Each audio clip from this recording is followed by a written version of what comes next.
இப்போ குவாலிட்டி பற்றி பேசுவோமா? குவாலிட்டி அவ்வளோ இம்பார்ட்டன்ட் நமக்கு. எப்போவுமே எல்லாமே குவாலிட்டியாக ஹைஜீனிக்காக நல்லா இருந்ததுன்னா எல்லாமே நல்லாயிருக்கும். ஸோ நீ தேவையில்லாத வேலையெல்லாம் பண்ணிவிட்டு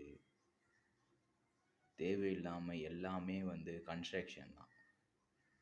ஒரு கன்ஸ்ட்ரக்ஷன் கரெக்டாக இருந்ததுன்னா எல்லாமே கரெக்டாக இருக்கும். கன்ஸ்ட்ரக்ஷன் தப்பாக இருந்ததுன்னா வேலைக்கு ஆகாது.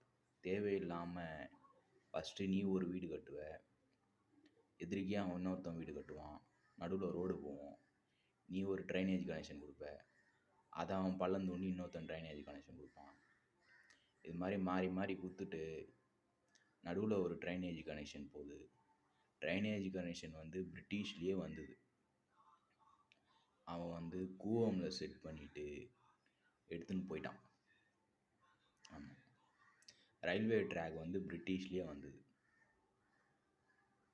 ரயில்வே ட்ராக் போட்டது யாருன்னே தெரியாது. அவ்வளோ பெரிய கன்ஸ்ட்ரக்ஷன் ஒர்க் அது.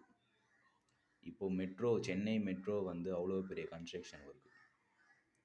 ஆனால் மெயின்டெனன்ஸ் பார்த்தோன்னா கன்றாவியாக இருக்குது. இங்கே லேக் ஆஃப் வாட்டர் சப்ளையே கிடையாது. இந்த உலகத்தில் எல்லாருக்குமே பேசிக் நீட் வாட்டரு, ஃபுட்டு, ஷெல்டரு. இதில் தான் நம்ம எப்பவுமே ஃபோக்கஸ் பண்ணணும். நீ தேவையில்லாமல் நான் இதை பண்ண போகிறேன், நான் அதை பண்ண போகிறேன்.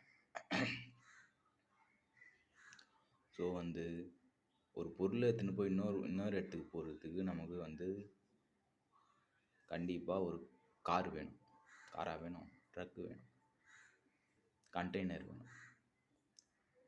ஸோ எல்லாமே ஆல்ரெடி ஒரு பொருள் இங்கேருந்து வர்றதுக்குள்ள ஏரியாவை தாண்டறதுக்குள்ளேயே அங்கே அடிச்சிடுறானுங்க. ஒரு லாரி டிரைவரை போட்டு அடிக்கிறாங்க, ஒரு ட்ரக் டிரைவரை போட்டு அவன் போயிட்டுருக்கான் அடிக்கிறாங்க, மாடை ஏதோ கடத்துறாங்கன்னு சொல்லிட்டு அடிக்கிறாங்க. அப்போ ஏன் நீ பீஃப் விற்கிற? அவ்வளோ பெரிய புரட்சி பண்ணுறன்னா மொத்தமாகவே பேன் பண்ணிவிடு. நீங்கள் நம்ம உலகத்தில் எல்லாருமே வெஜிடேரியன் சாப்பிட்லாம். அவ்வளோ பொங்குறன்னா நீ எதுக்கு மீன் பிடிக்க அனுப்புகிற? அவ்வளோ பொங்குறன்னா நீ ஏன் சிக்கன் சாப்பிட்ற? அவ்வளோ பொங்குறன்னா நீ ஏன் மட்டன் சாப்பிட்ற?